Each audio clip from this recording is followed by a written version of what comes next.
Hi guys, namaskar. Welcome back to my channel, my silly suggestions that work. Friends, today it's kind of role reversal.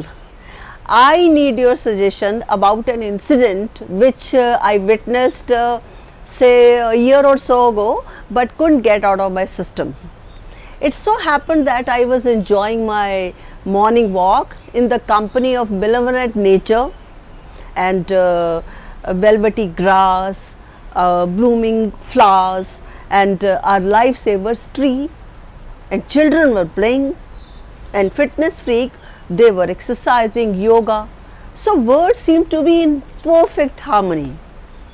But this sense of tranquility went for a toss in a jiffy, because lot of noises they were coming from one side of the park. It seemed heated arguments were going on. तो मैंने सोचा, हे भगवान, ये अच्छे बच्चे सुबह सुबह ही शुरू हो गए, भगवान का नाम ले लो भाई. तो आई थॉट कि what has happened. So out of curiosity I went there. So I came to know that a middle-aged lady, she had plucked a few flowers for offering to God, and people were deadly against it.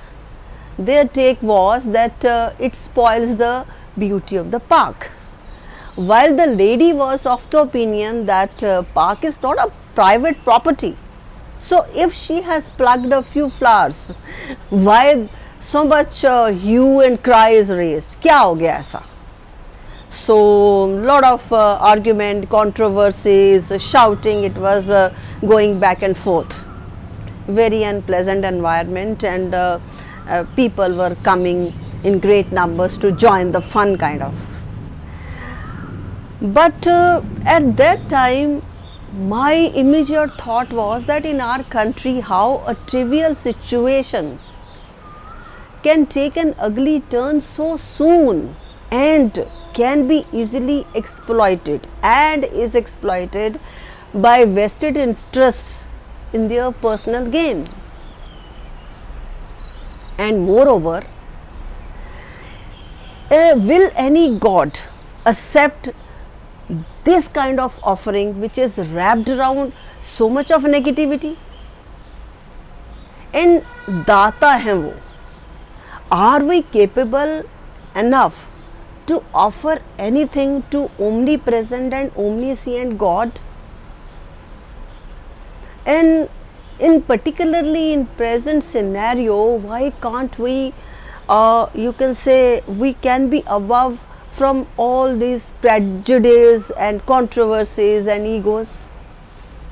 Will it not be preferable to offer merciful God our immense gratitude for life, for good health and numerous other bounties, along with the promises to make an endeavor, to make an effort for positive thoughts and action? What say? I am not a wise person. I want to have your take. So let's ponder over it. Thank you very much. Have a peaceful day, replete with numerous bounties of God Almighty. Dhanyavad.